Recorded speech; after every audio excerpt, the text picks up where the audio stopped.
For the metaphor of life is to rip through ripples of doubt until you have learned to master your board, your wood, your pen, your pencil, your paper, your poem, your purpose, your person, until you finally stand tall like the willow trees that we sit beneath to write out our story with a foreword that reads, dedicated to me. May I always seek to be clean, pure, free.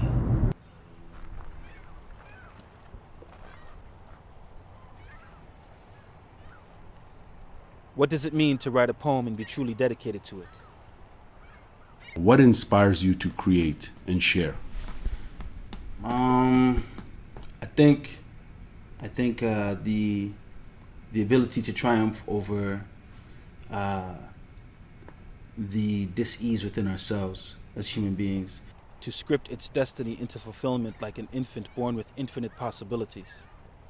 And whether that dis-ease or unfamiliarity or uncomfortable experience, it comes from a spiritual place, physical place, or mentality that you have.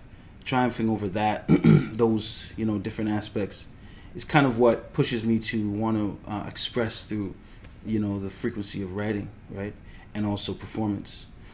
To rip its pages from its spinal journal, fold the edges like wings, raise it to the throne of heaven's feet, and serve it to the sea to set it free.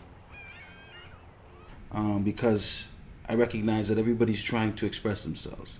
And everything around us, creation, whatever's been created, is a sense of expression of something, some idea, some human, some group, some entity. And so, in my mind, I'm like, okay, if I'm going to call myself an artist, someone who creates, and whether that's a classical artist or modern day artist, right? I want to be able to express myself, but I also want to be able to express myself in a way that's kind of a little bit universal, where it's either reaching people mentally, physically, or spiritually, So that's kind of the angle I'm coming from. Spiritually means the inner, the things that people don't really see, like, you can't quantify, like love, belief, these things, you can't really quantify belief, conviction, these things. Yeah, that's kind of my inspiration, really, because if I'm here for maybe 70 years, if I'm lucky enough or blessed enough, then I know for sure, especially having children, what I leave behind is going to have positive effect, negative effect, or maybe no effect at all. It's my choice. So my inspiration comes from that standpoint, wanting to make sure that I'm kind of expressing, and my work can't be necessarily quantified. It's going to hopefully last beyond that. What role, if any, has fatherhood played as an artist in your art? Yeah, okay, so just to clarify, I don't separate myself as a human or an artist anymore. I think it's all in one, you know what I mean? Instead of trying to say one day I'm an artist, next day I'm a father. So as an artist, as a human, it's everything. My children, because specifically from the biological standpoint, the fact that I played a part in shaping the existence of other breathing, walking, thinking, sentient beings, right? Sometimes it's a thought that's too big for my own head to encapsulate. When I see that what I model in my home as the patriarch in my home, right? My wife being the matriarch, right? Is gonna have an effect, generally a long-lasting effect, right? With my children, I recognize them as a piece of art that I'm gonna have to let go eventually, and coming to terms with that permanent reality, to gift it back to the oblivion from whence it came, to learn from its creation, and allow its existence to spark revolutions like when civilizations learn to accept new definitions of love in their laws and lexicons. But what does it mean to know that every poem has a purpose and every person is a poem? Like I always say to in one of my poems, I recognize that I'll be a father for the rest of my life, regardless of when my children pass away, coming to terms with that reality of legacy being left behind through the embodiment of physical things, not just a piece of paper that can be burned, and get lost and forgotten. It makes me recognize the true height of my artistic passion, which is to father or nurture, right, other young human beings, right, that's going to either take my place or take someone else's place in this cosmos of existence, you know. So that's kind of like the height, you know. You can't. I don't think procreation. You can't get any more crazy than in terms True. of art and, you know, creating than procreation. Mm-hmm. You know, it's simple, but it's super complex and beautiful at the same time, and that's pretty much what art is. To remember that you were born with the same intention that first burst the sun into our galaxy. To be someone's light that never diminishes. A source of warmth and comfort for so long that it would feel like eons, but what does it mean to write your lonely into discovery until the ink of the pen runs dry? You speak of nurturing, right? And you're obviously involved in the Ottawa creative community as an artist, but also as a event organizer, entrepreneur, and a few other titles. Kind of give us all these titles. I guess tell us who you are. Okay. So I'm just Jamaal ThePoet. So you know, my name is Jamaal Rogers, but I've adopted Jamaal Jackson Rogers to take on my mother's last name, which was Jackson. She passed away in 2012. I decided, because I didn't know her too well, I'd use Jackson as my middle name and honor my mother and my father. So, you know, I call myself just Jamaal ThePoet because it's just me. You know, like I mean, I have in my daily life, I have different things that I do. Like I you know, some people may have heard I do have 4 jobs. You know, throughout the 7-day schedule. 4 jobs. 4 jobs, yeah. Wow. And so it's a cyclone of trying to merge these people into one, yet at the same time be many things for many people. As an artist and someone who believes in the power of nurturing, you know, through artistic expression and healing and therapy, like I'd like to encapsulate that part of me more. Kind of. So if people see me as a community leader or as a arts educator or as a father, or husband, or, you know, my other jobs that I do, that I study for, you know, that's all good. You know what I mean? Like, some people don't know me as a performer. A lot of people just know me as an after-school childcare program supervisor. You know, that's cool. But I really want them to see, you know, what I'm trying to express through all of these things that I take on a daily basis. I want them to see somebody. I'd hope for them to see somebody that is concerned about humanity. You know, and it's kind of like, I guess that's why the jobs that I do, it's all kind of like civil services. You know, like I work with people, adults with disabilities. I work in juvenile detention centers. I work in low economic communities. So socioeconomic situations that are, you know, difficult on youth. I work there. I work in the downtown core area, and these things that I do, it's kind of like they were probably nurtured within me from young. Maybe I was just put in that position without me wanting to be, or whatever, or without, you know, somebody actually deciding that for me. But however, I know that that's kind of like what I do. So that's kind of it. You know what I mean? Like all the titles and stuff is it's kind of like accolades that I don't necessarily need.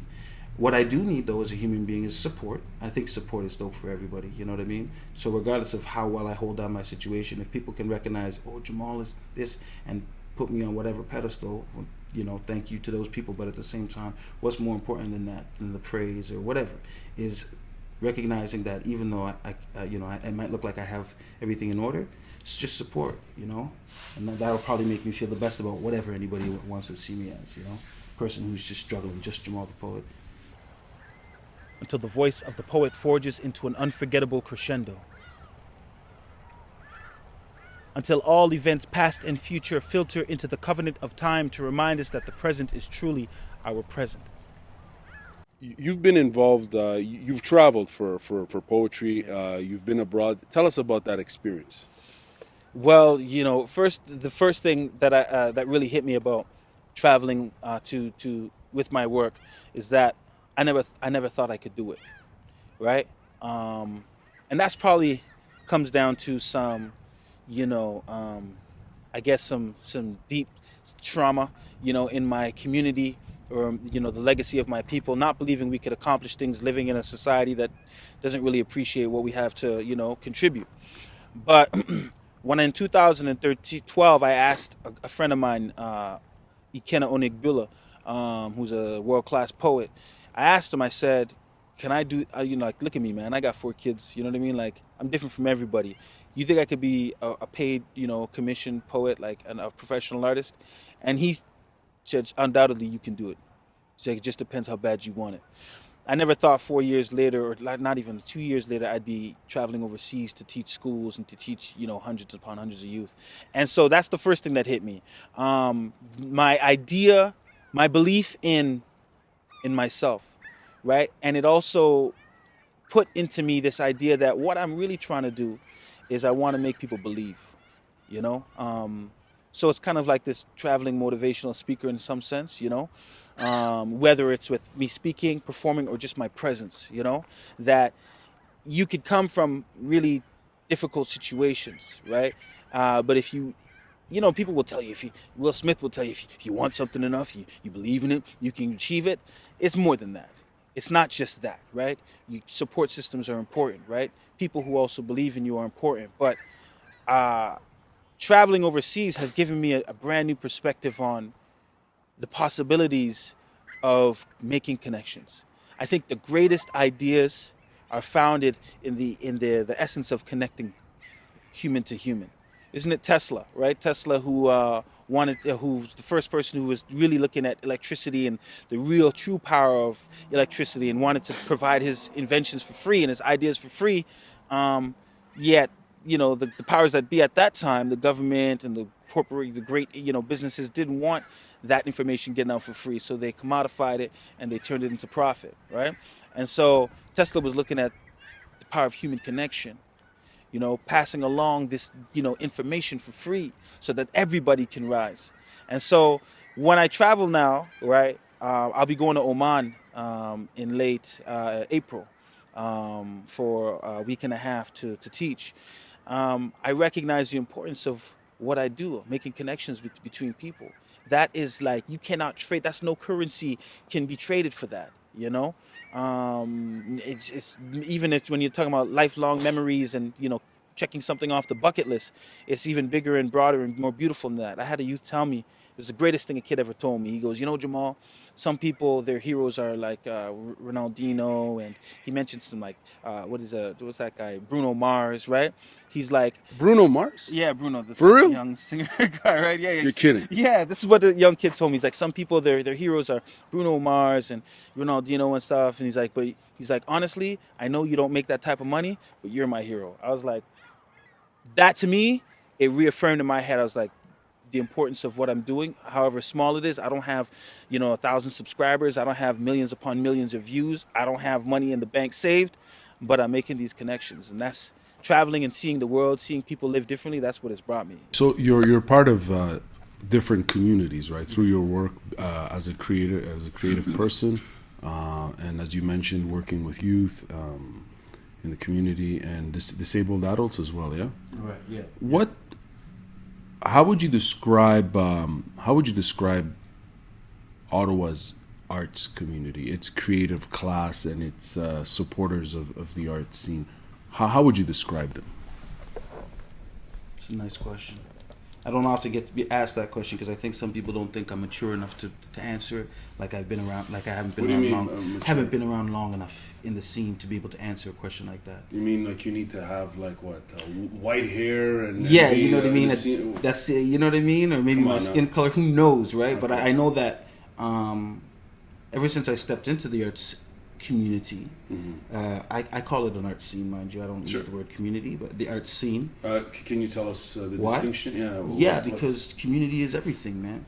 Community is the family, the family of all families is community. So you're holding that as a broader theme. Oh yeah. Community to me is the height is like the same thing as love. You know what I mean?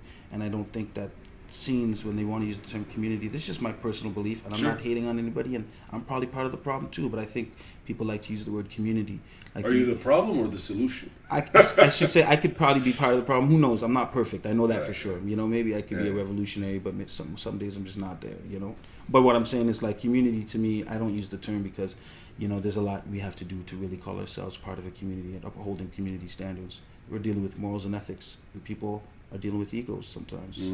Right, and that fragments, that busses up a scene, right, that has potential to be a real, true community. Mind you, a lot of people have good intentions, but you never know, how people leave their home and what they present outside. So, Being gifted through no choice of my own to where this richness of pigment does not define my existence, my experiences. anyway, so the scene is like, sometimes I feel like I don't get asked that question because maybe I haven't been around long enough. Like there's people who've been around the scene 15, 20 years. They could speak really well on those things. But my opinion is this. When I came in the scene in 2010, late 2010, just as a open micer, I've even been at some of the shows, that have been produced by individuals like yourself, I understood the necessity why people were doing it, right? We were trying to operate on a space to create and to open up avenues for self-expression. And these were good. It was urbanized, you know what I mean? So Ottawa wasn't urbanized. Ottawa's always had an issue being urbanized when it comes to the arts, and respecting, the urban platforms that Ottawa has potential to create and, make a noise within the larger Ontario Canadian, scope of art and creation. So When you say urban, Jamaal, yeah. what do you mean by it? Urban, I mean anything that is not, I guess, considered, and especially within art, anything that's not considered mass-produced, right, by the corporate systems, so underground urban, right? Okay. Yeah, underground urban, Understood. Yeah. So if you're talking about like the rock community scenes and stuff like that, those things aren't urban anymore because the access, the platforms, it's all there. The support systems, it's all there. It's been there, right? It's part of recognized, cultural, diversity. But urban means like people don't recognize the urban scene, spoken word, hip hop, right? We got and hip hop with the different elements, right, and things like that, right? The 4 elements. Who doesn't recognize? When you say, because you're part of this scene, Yeah. it's booming. Right. Who doesn't? And I think. Why is it? Sorry. Yes, go ahead. Follow up. Go ahead. Why is it important? You say it's not recognized or whatever. Who does not recognize it, and why is there recognition? What value does it hold, if any? And Right. Who doesn't recognize it? Well, the governments and the organizations that fund and take a stake, right, in sponsoring and funding artists and art, right? The actually, craft of art, artisanship. These entities haven't recognized it for a long time. That urban artists, first of all, they don't need to go to university to be a practitioner and to be a master of what they do. Urban art doesn't take on those classical forms and ideologies, right? Those, this is contemporary we're talking about, right? Where this is revolution and movement that came out of from nothing to something, right? That came out of darkness and trials and tribulations. And so generally when we live in a government town. This is Ottawa. In a government town where there's campuses, almost, every corner of the city, everything is more about politics and academics, right? And so when you're looking at the music scene or the art scene that's in a place like that, it's probably, especially being in Canada, going to be more driven by a white middle class, population. And so for what I do, coming onto the scene in 2010, just being an observer, performing sometimes, and then by 2012 deciding to be a professional artist, I've recognized that creating a laneway or creating a platform for urban art to be recognized and funded is a constant uphill battle. There are people who've been in the scenes longer than me who can attest to that, right? But one of the things I've realized is, regardless of even now that there's organizations and the government's assisting with grants and bursaries and sponsorships and these things, we're still suffering. Like House of Paint Hip Hop Festival that I work for during the August and September month. They're the biggest, hip hop urban art festival in Ottawa. They've been running for 12 years now. It's gonna be, I think, their 13th year this year, and still struggling. When they still have to write grants, and not to say it's anybody on the board or who works for House of Paint. It's just like people should be throwing money at House of Paint by now. You know what I mean? And so you got the capitalization of urban art from bringing Blues Fest now has big rappers on the stage and things like that, and that's dope. That's great. You know what I mean? But local things ain't getting the love. But whoever runs, whoever's doing the RBC or the what's it called, festival, Blues Fest, they got, you know, the biggest rappers, and they're raking in the money. So I mean, it's a top-down type thing, and the scene, you know, it needs support. But first of all, you know, just like any type of movement, it's got to be the people that do it first. You know, you can't wait for handouts, because if you do that, we'll be here forever. You know, you got to create, and this is where I'm at right now. I'm not a rebel by any sense, but my desire to not wait for a grant, for someone to tell me yes you can, that's what motivates me to continue in this type of scene. The perspectives shaped by them, and the manifestation of these perspectives in my everyday choices, is how I wish for you to see my humanness, my realness. But the beauty of this mystery in this fine-bound study is that I cannot naturally express my full being until I have finally come to understand the forces beyond me that have helped to create my story. Recently, you had posted something on Facebook that I found really interesting. I mean, your posts generally are interesting. You're very open and about your thoughts, and it's almost like you have an audience of people, fans, supporters who communicate, obviously, and give you plenty of idea and plenty of feedback, which is important to you. You posted something about potentially doing a kind of like a Jerry Springer type thingy, and to kind of expose some of the buffoonery that is very alive and kicking in the art scene and in any workplace or any, you know what I mean, any place you'll find that sort of bullshit, excuse my language. But what inspired that and this event, this concept? Because I think it's a moneymaker myself. I, for real, like, you know what I mean? To expose the bullshit in the art community and tell us what inspired that post. Well, it comes back to, I think, the times we're living in. You know, like, I'm on social media, but I would rather be kicking it like this, without the mic, of course. But you know what I mean? This is still a good conversation. I'd rather be going for walks at 10 a.m. in the morning rather than looking at my Facebook feed and people telling me about their walks at 10 a.m. in the morning. You know?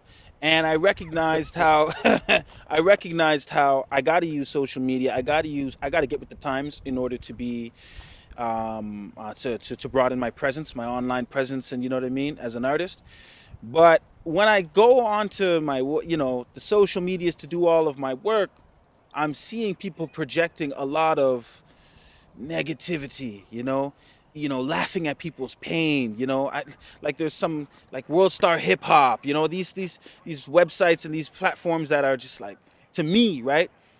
You know, a lot of the content is vile, you know, so a lot of vile content, a lot of finger pointing and blaming. I'm just like, if this is what the people want, if this is what they're engaged in, and I'm here trying to do healing work, you know, at least that I believe that it's healing, you know, I believe it's healing.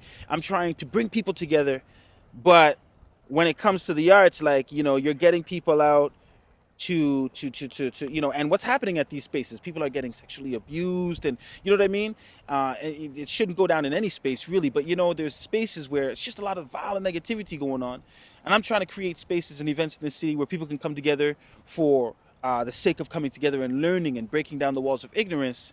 Why do I need to feed that, lose money out of my pockets and my family's table, when I could just feed into what it is they really want, or what it seems they're really fishing for, and then probably, like you said, make money off it? So I came up with the idea, you know what, why don't I just do a Jerry Springer type show where people come and they you know, just irate each other for 25 minutes each. You go back and forth. It's kind of like, you know, these rap battles where all they're doing is dissing each other. Right. You know, do it without the rap battle. Just like, hey, man, you know, I work with you, and there's been a long time I wanted to say this to you, you know, and just air it out right there. And at the end of it, you know, after you're done on that show, it's done. You know, you don't take it back to the workplace. You don't take it back to your neighborhood, you know. Sometimes, I know growing up, we used to just fight it out, you know, with our peers. Like, oh, you know, you have my bike, you didn't bring it back home. Well, I told you your bike's coming home. You fight over it, it's over, you know. Obviously, I don't want to promote that type of violence, but I figure, like, we live behind these screens, right? So let's go beyond the screen, you know? Let's bring it to the stage and let's take care of it that way, you know? I mean, it's a form of arts therapy to a certain degree. It's conflict resolution through in a creative form, and it's done publicly for people to see. I mean, I know parts of it were probably you just being sarcastic, obviously. But hey, I'm telling you, that I see a lot of money in that. You mentioned that you've gotten into the scene, by scene, I guess, with performance poetry, hip hop scene. Is that in 2010? But from what I know, from what I recall, I think you were active in that scene previous to that. Is that correct? Yeah. You would probably be one of the only people that knew that. So back in like 2004, maybe 2005, like I used to rap growing up. I started actually rapping later than all my friends. I started rapping like late teens, whatever, and I had a knack for it. Music's been in my family, whatever, you know. My older brother rapped, so you know, my friends and colleagues would be like, "Yo, Jamaal, you gotta put some of your work out there." So when I was like early 20s, I tried doing some open mics and stuff, you know, tried recording some stuff, and they weren't necessarily, I mean, it was, the events were dope, but I was busy. I was a young father at that time, so I couldn't stick around too long because just experiencing, you know, all that comes with being a young father, just overtook my life. And art, I didn't see art the same way. I thought it was just you know, hang out with the homies, kick it, write some good rhymes. I wrote poetry for a long time though. I've been writing poetry since I was 9 years old. I've been thinking poetically, like my mind thinks in poetic stanzas. That's how I hear myself speak. So I've been thinking like that as long as I can remember. But actually performing and putting my work out there, sharing it on a public platform, was you know, before some of the cats were doing it. Back, like, you know, John Akpata doesn't remember. Shout out to John, but he may not remember me. But I did come out to a couple of the shows he did, you know, and it was just like, oh, this is cool. Let me check it out. You know, I didn't really come back maybe because, like I said, I was busy being a family man. So those days were, you know, I saw, like, those days for me were revolutionary. More revolutionary than they are now in a sense, because in those days it was like really going against the grain. Those events, it's very novel. You know, no one was pimping it at that point, was trying to pimp it. You know, it was like straight. There was one called This Is Hip Hop, right? Yeah. It was like straight, you know what I mean? Like, we gonna come out, take it to the streets type hip hop, you know? And I had a lot of respect, but, you know, I was finding myself too, you know, trying to find myself in the grand scheme of career and opportunities and philosophy and spirituality. So couldn't stick around long enough to make a splash. But when I came back is when, I don't know, I think when I just decided that, when someone pulled me out again, same guy actually, my cousin, he pulled me out again, and he was just, you might know him, Frank Allen, and he's like, yo, try it again.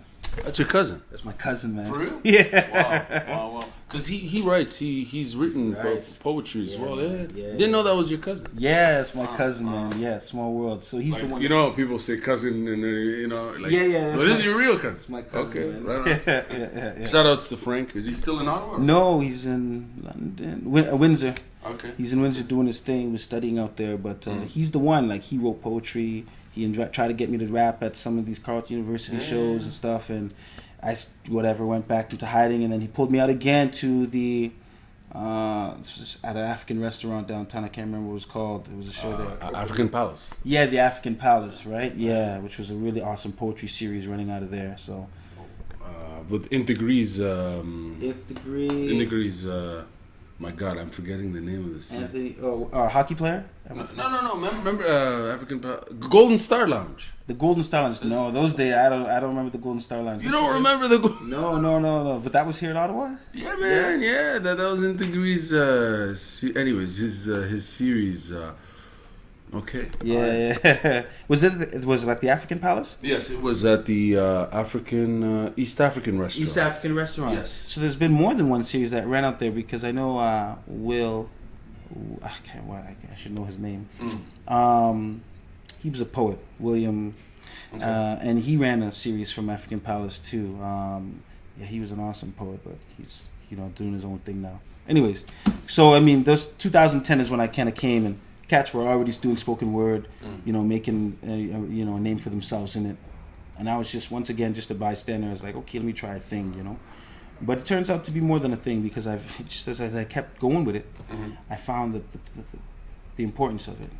Right, it's so necessary for people to have a space where they can speak, share, be heard, and then also receive feedback. I think it's really part of the process as well. You know, being critiqued, my coworker, or my co-owner, Jackie Dutois, who owns the studio that we have now, she told me, she goes, if you're in showbiz, you have to remember that whatever you perform, right, really, you're performing it so it can be critiqued. Because why the heck else would you put it out there publicly, and not expect people's to share their opinions about it, as a creator, as an artist. So I was like, yeah, we kind of forget that. We think it's just our stage, and we just gonna do what we gonna do and walk off and live a peaceful life. No, be ready for that battle of opinions. I remember you from the This Is Hip Hop series way back in, I think it was 02, 03. Right. And I remember you performed one of your, it was a poem, and there was one line about, and I haven't forgotten this because there's moments that, when you hear something really interesting and you're like, something about heartbeat racing, driving down the highway near Iris or something like that. Do you remember that line? Which poem was that? Wow. Does that, do you know what I'm talking about? I should know because Iris is the neighborhood I grew up in. Right. But you had this one line about like heart is pumping, driving. Anyways, I've never forgotten that line, and maybe you can perform that later. Yeah. But if you can remember, I know that you've got a lot of stuff, a lot of poems and songs. Another question is, back in, I don't know if you remember this, but back in maybe 2008, I bumped into you at a grocery store in South Ottawa, Produce Depot, I believe it was, and we were talking, and you were telling me that you were involved in, you know how it is when you bump into someone you haven't seen for a while from a particular scene. You say, hey, are you still writing? Are you still? And I had asked you, hey, how's the poetry going? And I remember you made this interesting distinction where you said, yeah, I'm doing poetry, but I'm also doing hip hop. I'm paraphrasing here, obviously, because I don't remember. And I guess the question is, what are your views on poetry and hip hop? Is there a distinction is there a distinction there? Because when you said it to me at the time, in my mind, I'm like, why is he making a distinction? You know what I mean? Between, I could see why one would, right? But at the same time, I could see why one could argue, well, it's just hip hop. You know what I mean? Wow, right. What was that? Sound like some elephant farting. Anyways, at that point, I think I was trying to let people know that I'm not just, because you never know who has a closed-minded view of what hip hop is, right? Yeah. And I have a high respect for you. You know what I mean? I regard you as like kind of like an older brother. I mean, we don't get a chance to talk much, but I know that if I ever wanted to talk and chop it up with you, I could. You give me some advice, And so I think that like I was like at that point, you asking me about how's the poetry scene, I felt like I had a responsibility to come correct in a sense, not to just say, oh, it's all good and leave it at that. At that point in my time being a writer, not so much a performer, right? I wanted to make a distinction that I can write poetry and I can also be part of a hip hop culture, right? That is very distinct from just the actual practical aspect of poetry writing, right? And generally, if I tell people of the certain demographic in the city that I'm a poet, they go, oh, so you rap, right? Or, oh, so you do that spoken slam stuff, right? Yeah. And it's like, no, I actually write poetry in a book, like the poetry you may read too, I can do that. But if you're asking me if I'm a rapper, yes, I also rap, which is a form of writing poetry over instrumentals, right? Or the instrument of the voice, right, too, as well, like beatboxing. So at that point, I was kind of like trying to gain this credible, understanding so that people would see me as a person who can write, right? And not just look at me as, the black man who just likes to, and if depending on what their view of hip hop is, just likes to ramble over some music, some sampled music, And so I was kind of putting it out there, the poetry scene is good, the hip hop scene is aight, you know what I mean? Or, and that's why I was probably making the two distinctions. However, for me now, the term poet is such a broad term. Poet encompasses everything for me. A poet is somebody who expresses himself passionately. That's it. right? Whether they're doing a sport, martial arts, whether they're crafting a blueprint for a building, you know what I mean, or whether they're trying to solve an equation, and it's some scientific equation that might take years to solve. To me, a poet is anybody who expresses themselves passionately. And so, yeah, if you want to ask me how the poetry scene is, we can get into a long philosophical conversation about all the artistic expressions and stuff like that, hip hop included. Where do you see yourself going with your art, your poetry, and all the work you're doing? Where do you see yourself a decade from now? Alive, wiser, in terms of my own internal private beliefs, and I think independent.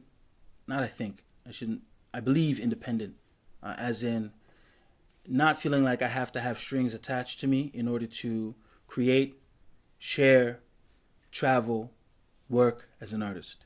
And so while I don't mind collaborating, actually I love collaborating, I want to be financed, supported by my own actions and ideas, and the strength and the support behind the community, whatever community I've built from that. Because relying a lot of artists, either independent artists or startup or young artists, new artists, they either have to rely on maybe money that's in their family or some type of government support, and that's if you have that privilege to be able to access those things, that's good. But I don't want to feel like my art it's contingent upon those things.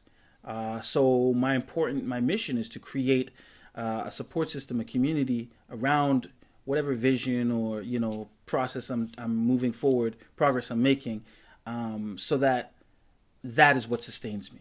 With my own hands. It's kind of like when you're a gardener, right? Your hands is what produces the harvest, right? It's not anybody else's hands unless it's a co-op garden or whatnot, right? It's the work you put into it. If you do not poke the hole for the seed and then cover the seed and then water it and tend to it on a regular basis, you're not. And I feel like that is the crux of what artistic expression is. It's what you are creating. So if I can be in a position 10 years from now, alive, healthy, loving, kind, compassionate, and wiser, but I can create as an artist without feeling I need this person to throw me a whole bunch of money in order to build, that would be the healthiest vision of a 10-year projection for me. Any last words? There's probably a lot of last words, but I think if I was to finish it off, I'd like just to encourage people, I don't know if it has to be a positive last word or, motivational, message, but encourage people to find your support system. Find your support system. Find those who are minded as you and who will elevate you and raise you, also constructively criticize you, right, and give you feedback, and blossom and grow from there. We're sitting in my studio space right now, Origin Studio, in the Hintonburg community, 57 Lindale Avenue, and this wouldn't have come to life if it wasn't for finding another artist who had a similar vision as me, wanting to create a space for artists to converge, to share, to plan and build, so that we can collectively decide to break down these differences, these walls, and see past the screen, that's presented to us. So, it's a small venue. It seats about capacity is 100, but the events that we've thrown in here, from the feedback we've gotten in the community, it has shown and demonstrated that there is a way for art to bring people together. Our philosophy is here two things. It's a home for the artist, and it's art over everything. So all the egos, set that aside, right? Come for healing, come for some medicine, come for some entertainment, come for the joy of art, the love of art, right? The growth of art, and the academic and the discipline of art. So, if I was to encourage people to do something, I really started from the bottom. There's that started from the bottom. Now, I think, were you the one that posted that, right? I actually really did start from the bottom. I'm still at the bottom, right? But I am not going to let the bottom, whatever that, means to people, right, decide my fate, right? Because I'm the only one that can create that, like the gardener. So for those of you out there who are looking to connect, who are looking to grow, There are people in the scene. There are people in communities trying. You know, it's not just me. It's people like yourself, right, who are making positive moves, and find those connects, man. Reach out. Just for the record, and so that you know, I'd rather interview you than whoever that guy is. And the started from the bottom song, I don't know who he is. I'm not interested in him, his music. And for the record, I wouldn't interview him even if they paid me to. Oh. Okay, just so people know. And where can people find you? I'm serious, by the way. I'm not kidding. Where can people find you online and to contact you and reach you for shows or anything like that? Okay.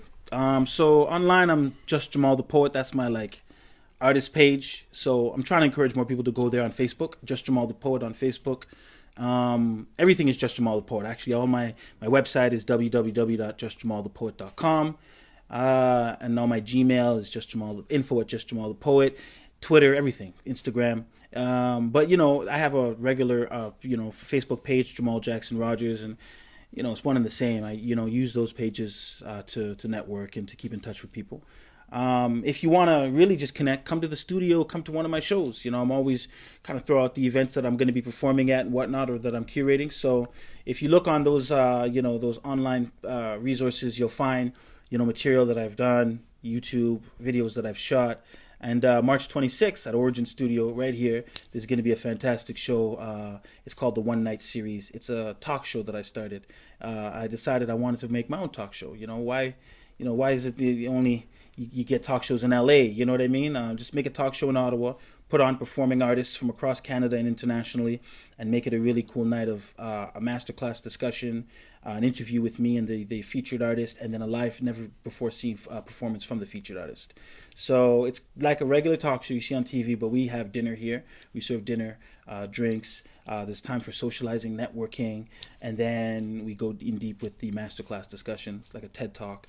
The interview with me, which is like inside the actor's studio, and then the live performance, which is like a Jimmy Fallon ending of most of the famous talk shows out there. So One Night, Learn the Art and the Artist, featuring Malik Al Nasser, who's the protege of Gil Scott-Heron, coming from Liverpool, UK, March 26th, here at Origin Studio.